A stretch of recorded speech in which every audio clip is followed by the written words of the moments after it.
وَمَا لَكُمْ أَلَّا تَأْكُلُوا مِمَّا ذُكِرَ اسْمُ اللَّهِ عَلَيْهِ، یہ تم نے جو بنا لی ہے چیزیں اب ان کے اوپر، چاہے وہ حام اور صائبہ اور یہ وسیلہ اور یہ وہ، کوئی شے اللہ نے مقرر نہیں کی ہے، ان کو ذبح کرو، حلال جانور ہے، اونٹ ہے، کچھ اور ہے، اس کو حلال کر سکتے ہو، اللہ کا نام لو اور کھاؤ۔ وَمَا لَكُمْ أَلَّا تَأْكُلُوا مِمَّا ذُكِرَ اسْمُ اللَّهِ عَلَيْهِ وَقَدْ فَصَّلَ لَكُم مَّا حَرَّمَ عَلَيْكُمْ، جبکہ اللہ تعالیٰ تفصیل بیان کر چکا ہے تمہارے لیے وہ ان چیزوں کی جو حرام کی گئی ہیں۔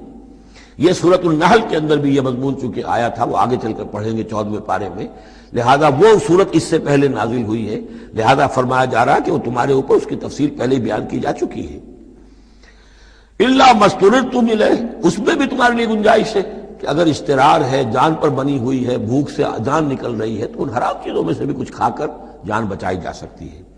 وَإِنَّ كَثِيرًا لَيُضِلُّونَ بِأَهْوَائِهِمْ بِغَيْرِ علم، اور اکثر لوگ جو ہیں وہ بغیر کسی تحقیق کے، بغیر علم کے، اپنی خواہشات کی بنا پر لوگوں کو گمراہ کرتے پھرتے ہیں۔ ان ربک هو اعلم بالمعتدین، اور یقیناً تیرا رب خوب جانتا ہے ان حد سے تجاوز کرنے والوں کو۔